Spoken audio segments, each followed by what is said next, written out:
All right, so let's say over the course of this chunk, we want our track to slow down, let's say. So it's going to happen here.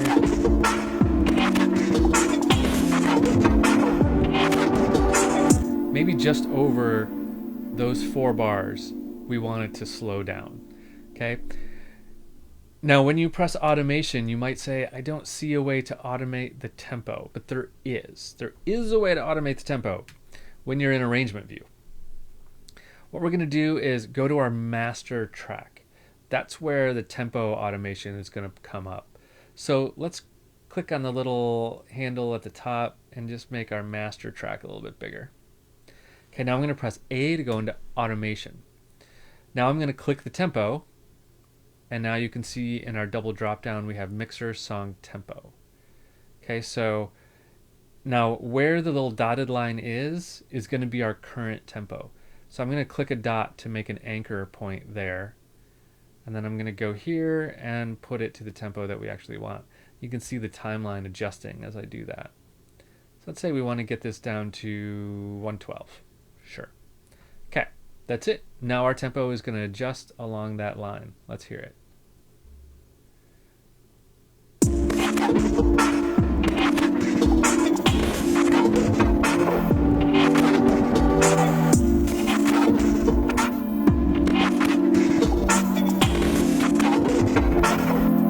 Cool. I thought maybe I would like that groove at that slower tempo, but I don't. So we might have to find a different groove for that.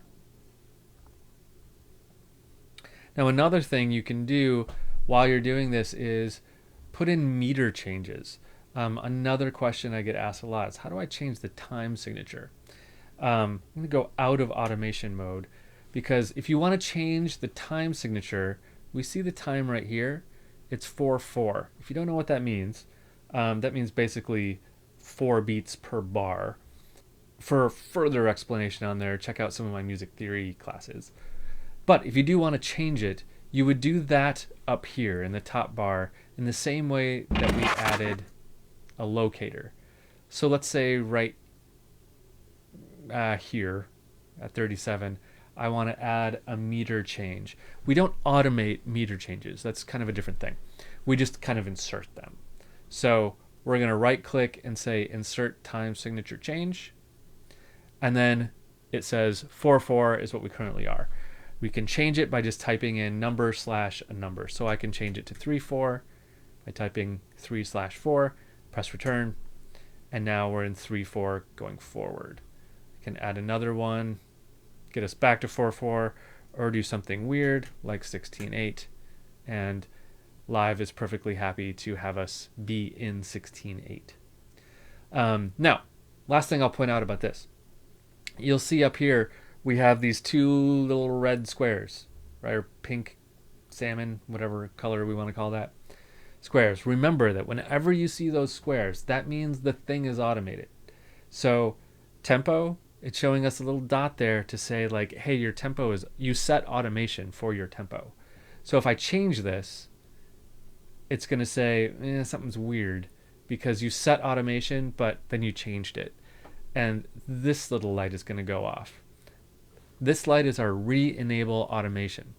So if this is orange, it means you have conflicting information, you've automated something, and then you changed it not by changing the automation, but just by changing the parameter.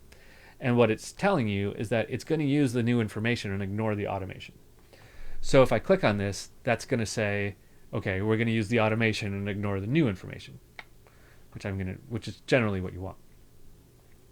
Time signature as well. This has a little automation thing on it, even though it's not really automated. We've written it in, but we have changed the time signature over time, and that is the definition of automation. So that is a kind of automation. If you want to get rid of everything, you can always control click and say delete automation. Okay, now it's just going to play our tempo at 133 or wherever I set it. 160 is where I originally was. And I can do that with time signatures as well. Return to default. Return to default.